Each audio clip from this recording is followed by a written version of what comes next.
헬로 에브리원 여러분 반가워요. 천하인 교수입니다. 오늘은 제 12번째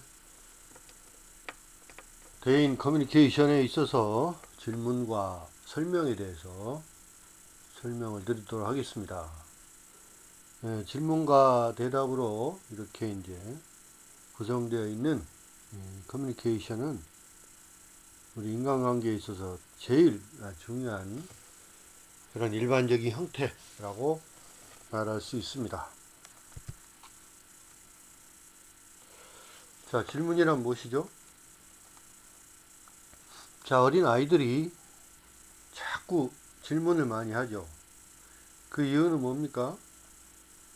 그들이 궁금한 것, 그들이 그 자신을 둘러싸고 있는 주변에 대한 정보를 수집하고자 하는 그런 목적이죠. 따라서 이 대인 커뮤니케이션에 있어서 질문이라는 것은 기본적으로 정보에 대한 요구라고 할 수 있습니다. 대화를 시작하는 데 있어서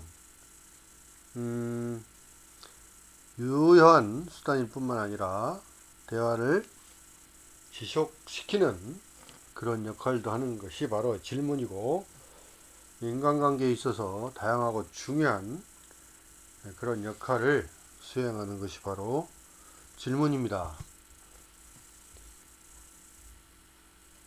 자, 이 질문의 그 목적은 뭐가 있을까요? 먼저 물론 질문의 가장 기본적인 목적은 정보 획득에 있지만 또 여러 가지 다른 목적이 있습니다. 첫 번째는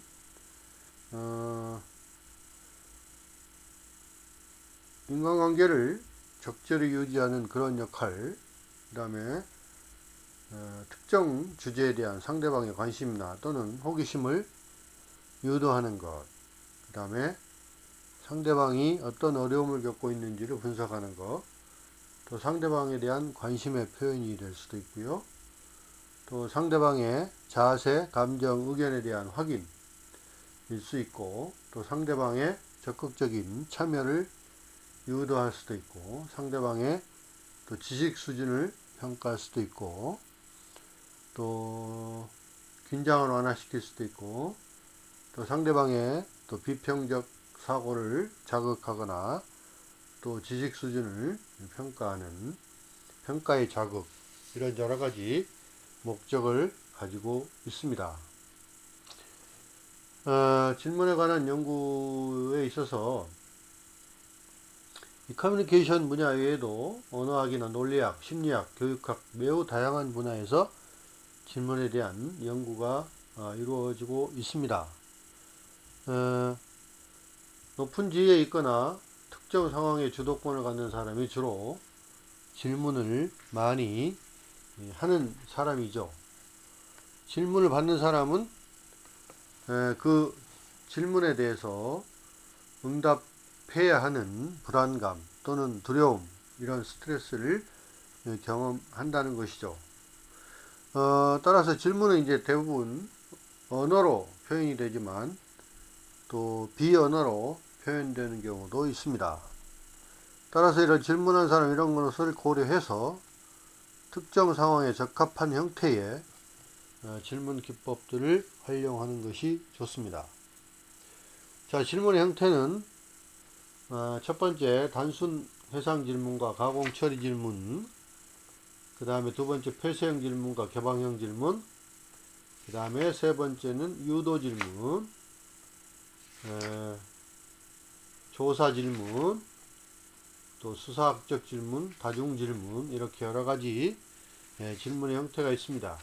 먼저 단순 회상 질문과 가공 처리 질문에 대해서 설명드립니다. 단순 회상 질문은 리콜 퀘스천은 정보에 단순한 회상이 필요한 질문입니다. 이거는 주로 이제 굉장히 낮은 수준의 인지적 구조를 가지고 있고요. 또 단순히 상대방의 정보를 암기하기 위한 그런 능력에 해당되는 질문입니다. 당신의 생일은 임진왜란이 발생된 연도는, 그 다음 이승엽의 홈런 수는, 박지성 소속 팀 이름은, 뭐 이런 단순한 그런 질문입니다. 이 단순 해상 질문은 다양한 목적을 달성하기 위해서 활용되는데요. 그 목적을 보면 지식 수준을 확인하거나 또는 참여를 자극을 하거나 또는 긴장을 완화시키거나 그 다음에 그런 걸 통해서 이해도를 측정하거나 또 주요 부분에 대해서 강조하는 이런 질문이 단순 회상 질문입니다. 면접, 이제 그 입사 면접 같은 걸 할 때, 뭐 사는 곳이 어디죠? 이렇게 물어봤을 때 무슨 동에 살고 있습니다. 이렇게 단순하게 질문을 하는 것이죠. 자, 두 번째 가공 처리 질문은 이 답을 하는 데 있어서 상당히 높은 수준의 정신적 사고를 필요로 하는 질문입니다. 상대방 의견과 판단 또는 평가를 요구하거나 또는 예측과 또 특정 정보의 분석 또는 상황 해석 등과 같은 반응을 필요로 합니다. 개인의 정보 처리 능력을 평가하기 위해서 사용되는 것이 바로 가공 처리 능력이에요. 이 가공 처리 능력은 단순한 정보의 해상 단계를 훨씬 뛰어넘는 높은 수준의 사고를 요구하고요. 또 일반적으로는 정답이 존재하지 않습니다. 그리고 응답하는데 또 많은 시간이 필요하고요. 또 응답하는데 한두 단어 가지고 간단하게 설명할 수 없는 그런 질문이 되겠습니다. 예를 들어서 사랑이란 무엇일까요? 한마디로 설명하기 어렵습니다. 이성 간의 우정이 존재한다고 보십니까? 이것도 생각이 필요로 하는 그런 질문이 되겠죠. 목적을 보면 주로 이 개인의 정보 처리 능력을 평가하기 위해서 사용되는 그런 경우가 많습니다. 자, 폐쇄형 질문과 이제 개방형 질문이 있는데요. 이거는 이제 응답자에게 그 답을 하는데 얼마나 자유가 허용되는가에 따라서 구분을 합니다. 답을 하는 데 있어서 상당히 제한을 가하는 그런 질문이 있는가 하면 또 어떤 질문은 응답자가 자유롭게 응답할 수 있는 경우도 있습니다. 답을 하는데 제한을 많이 가하는 경우를 폐쇄형 질문, 그 다음에 자유롭게 응답할 수 있도록 하는 것을 개방형 질문이라고 합니다. 자, 그럼 폐쇄형 질문은 뭡니까? 폐쇄형 질문이라는 것은 응답자에게 상당한 제한을 가하는 것입니다. 자유를 제한하는 것이죠. 그러니까 질문자에게 제공한 것 외에는 선택할 수가 없는 그런 질문이 되겠습니다. 질문에 대한 정답이 있거나 또는 제시된 그런 대안 중에서 하나를 선택해서 하는 단답형 응답을 하도록 하는 질문이 되겠습니다. 여기에는 선택 질문 또는 예, 아니요 질문, 확인 질문이 있습니다. 선택 질문은 응답자가 선택할 것으로 예견되는 대안을 둘 또는 그 이상을 사전에 제공하는 질문을 의미합니다. 커피 드시겠습니까? 아니면 홍차를 드시겠습니까? 이 선택 질문의 대표적인 예라고 할 수 있겠습니다. 그 다음에 예, 아니요 질문은 예 또는 아니요로 충분히 대답할 수 있는 질문을 말합니다. 당신은 한국인입니까? 커피 드시겠어요? 뭐 이런 예 또는 아니요로 답변할 수 있는 거죠. 세 번째는 확인 질문이 있는데요. 상대방이 확인해서 응답하도록 설계된 질문입니다. 어디서 군대 생활을 했습니까? 정확히 어디가 아프십니까? 이러한 확인해서 응답할 수 있도록 한 질문이 되겠습니다. 자, 폐쇄형 질문의 유용성은 뭡니까? 이거는 폐쇄형 질문은 응답이 복잡하지 않기 때문에 특히 만남의 이제 초기에, 그러니까 인간관계를 처음에 시작할 때는 상당히 용이하게 사용할 수가 있다는 것이고요.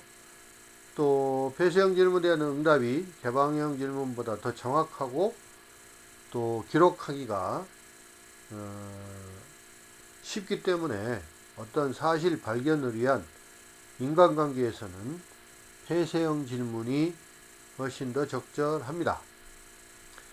그리고 폐쇄형 질문을 이용하면 인간관계를 자신이 원하는 방향으로 주도할 수가 있습니다. 그리고 주로 시간이 제한되어 있는 상황에서 정보의 수집이나 또는 평가가 필요한 경우에 폐쇄형 질문이 적절합니다. 그 다음에 개방형 질문인데요. 이거는 폐쇄형 질문과 다르게 여러 방식으로 응답할 수 있는, 자유롭게 응답할 수 있는, 어떤 제한도 받지 않고 응답자가 대답하는 데 있어서 더 많은 자유를 허용을 하는 것입니다. 이 개방형 질문의 장점은 상대방의 의견이나 자세, 생각, 느낌 등을 구체적으로 파악하고자 할 때, 알고자 할 때 주로 이용하고요. 그 다음에 폭넓은 분야를 탐구하는 데 매우 유용합니다. 그리고 질문자가 예견하지 않았던 정보를 제공받을 수 있다는 그러한 유용한 장점도 가지고 있습니다.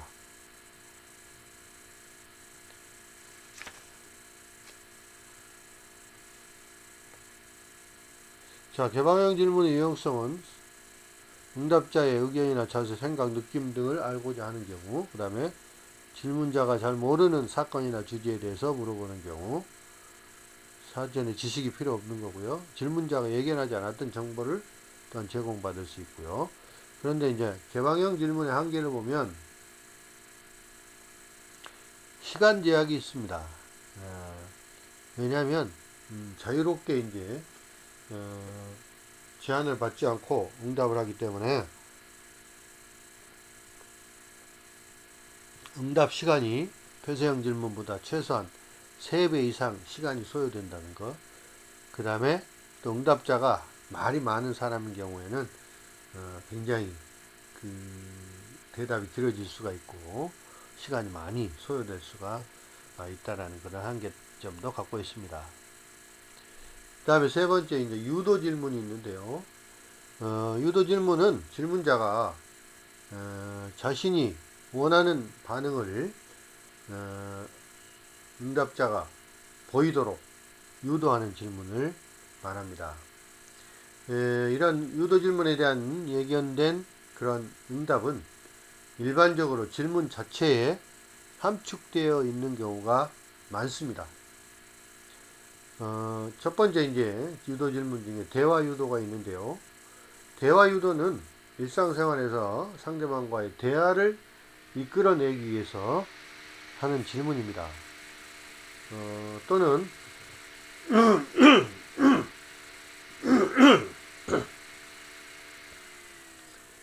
응답자가 대화에 참여하도록 자극하는 그런 역할을 합니다. 또 응답자에게 질문자가 친절하고 또 관심이 많다는 인상을 심어주는 그런 역할도 합니다. 대화 중에 활용하면 응답자 자신의 이야기를 잘 듣고 이해하고 있다는 감정을 느끼게끔 해줍니다. 날씨가 좋지요? 또는 뭐 이 음식 정말 맛있지? 식사하셨습니까? 뭐 이런 대화 유도 질문이 되겠습니다. 단순 유도인데요. 이 단순 유도는 명백히 질문자가 듣기를 원하는 대답을 응답자에게 강요하는, 유도하는 그런 질문입니다. 응답자에게 특정한 방식으로 대답하도록 이제 압력을 가하는 역할을 합니다. 또한 응답자의 생각이나 감정을 별로 고려하지 않은 그런 질문이 되겠습니다. 때로는 대화에 적극 참여하게 하기 위해서 활용이 되기도 합니다. 예를 들어서 너 대학 입시 준비 열심히 하고 있지? 너 분명히 본드 같은 것에 손대지 않지? 너 학교 안 빠지고 잘 다니지? 뭐 이런 질문들이 단순 유도 질문이 되겠습니다. 그 다음에 암시 질문이 있는데요. 이건 질문자가 응답자로 하여금 특정한 방향으로 대답하도록 유도하거나 또는 기대하는 바와 다르게 나타날 경우에 부정적인 결과를 수용해야 한다는 것을 암시하는 그 내용이 포함된 질문입니다. 그러니까 누구도 자녀가 가출해서 유흥가에서 헤매는 것을 원치 않을 것입니다. 따라서 이 청소년 법안의 지지야말로 당연하다고 생각하지 않으십니까? 뭐 이런 거. 또는 우리나라를 사랑하는 국민이라면 누구도 우리나라가 외국에 의해 핵공격을 받거나 침략당하는 것을 원치 않을 것입니다. 내년도 국방예산 역시 국가의 효율적인 방어를 위해 수립하는 것이기 때문에 적절한 예산 규모라고 생각합니다. 동의하십니까? 뭐 이런 질문이 암시 유도가 되겠습니다. 자, 교묘한 유도가 있습니다. 이것은 응답자가 그 당시에는 유도 질문으로 인식을 하지 못하는데 질문자가 질문의 표현 방식을 통해 자신이 원하는 방향으로 반응을 이끌어내도록 하는 교묘하게 표현된 그러한 질문입니다. 이걸 방향성 질문이라고도 합니다. 이 교묘한 유도 질문의 대표적인 연구로는 해리스의 연구가 있습니다.